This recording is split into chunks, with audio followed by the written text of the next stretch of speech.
I would argue that we live in a society. I don't think women are necessarily the leaders of the community because I don't think they can lead men. They can't make men do what they want them to do. However, the crux. However, on the flip side, men can't make women do what they don't want to do. And what we're noticing, and y'all just saw it on that panel, there was 5 women on that panel. And y'all heard, and matter of fact, Shane, you was on this panel a couple weeks ago when we was reacting to that channel. That the big girl specifically said that she wants a man to take care of her. She would love to be with a man that would take all these problems off of her shoulders. While at the same time, she would come back on a different panel and say something completely different that is completely at odds with what she said to begin with. So to wrap this all around, there is no man that will love a situation like that.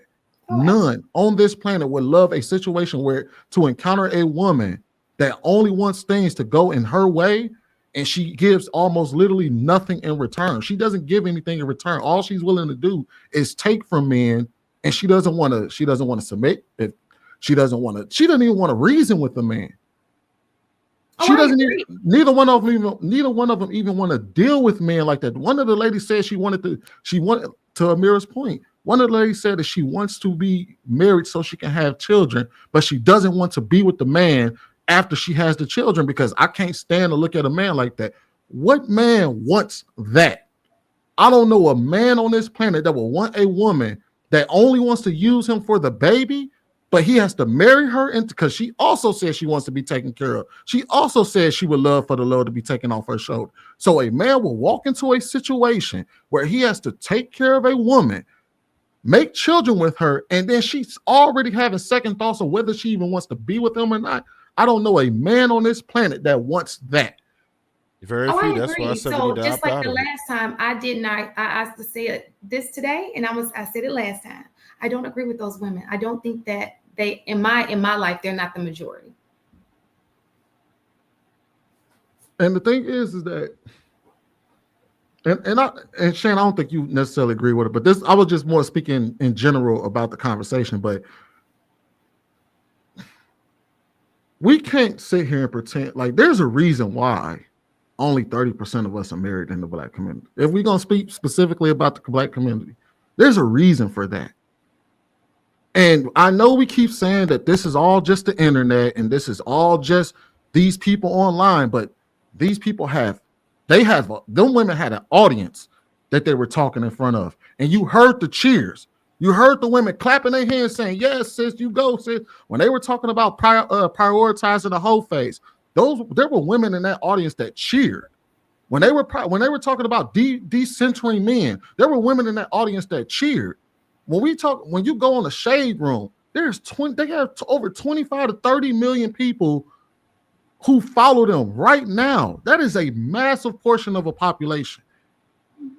When you go on all these comments and you go on TikTok and you see all these toxic ass women that talk about how they treat men and what they want to get from men, but they don't care about what they do for men. You see the likes. You see they getting hundreds of thousands of likes. So them are all real people that see value in what that person said. And if you take that and then you look at the marriage rates in our community, you can sit here and be like, damn, I can see why we ain't getting married. If that's your mindset, I can see why nobody would choose you. So I personally think it's a lot more than that. People don't go to church anymore. They don't believe in they say, oh, I believe in God. It's like a thing they say, right? But they don't follow, right? That's one. We took religion out. 2, we're over-sexualized. It's all about what I can get out the other person. Nobody's moving with intent anymore. It's all about what can you do for me in this moment right here. That's our problem.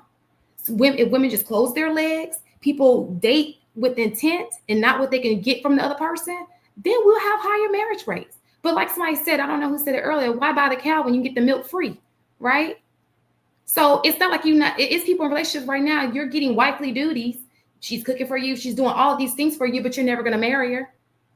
You understand what I'm saying? That's not the catalyst for him not wanting to marry, though. Just because she's doing wifey duties, that Then don't be with her. Why are you wasting her time? Why would you? Well, that's what I'm saying. There's the answer to your why could be other indicators. She can be doing wifey duties and stuff, but that's not what's predisposing him to not want to marry her.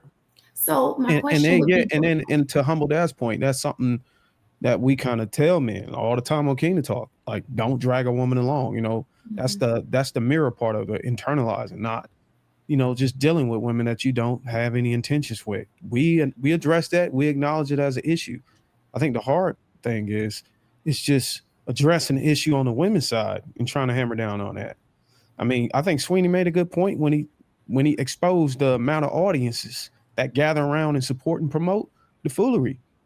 But you kind of agreed to it, but you kind of took light off of it and pointed towards the church or dressing, when I think that was actually a stronger point. Even though not going to church. It's the number one point. In all honesty, I know I didn't talk on it long enough, which I'm sure you will. I believe that's the first and foremost problem. What's going on today? What is going to church? Oh, going to church.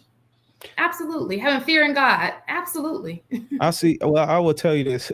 I've seen the mega churches, and I see the sell out pews just filled. I can't really say that's the number one issue. I think it all starts in the household before you even walk out of your door to step foot in the church.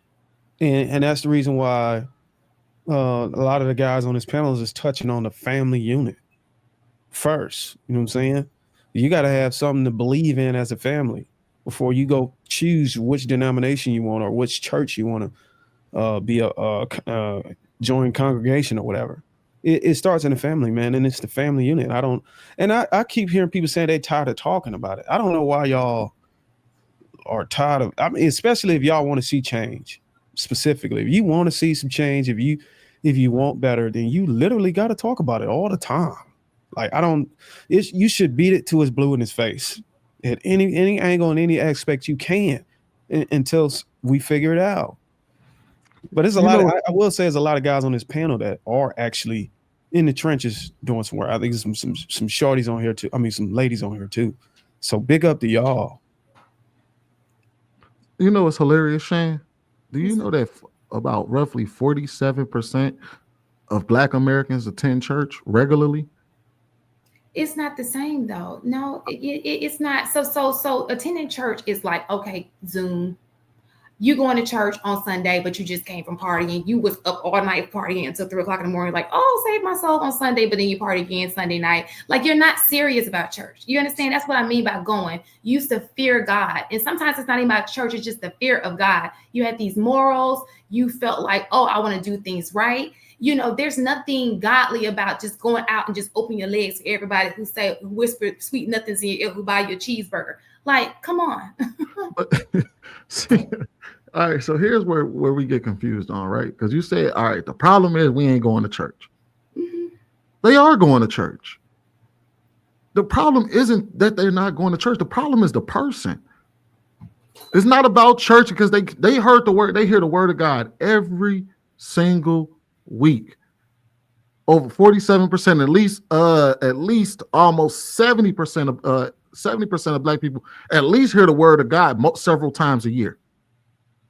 They hear it every single day. I think you misunderstood. I said fearing God and going to church are two different things.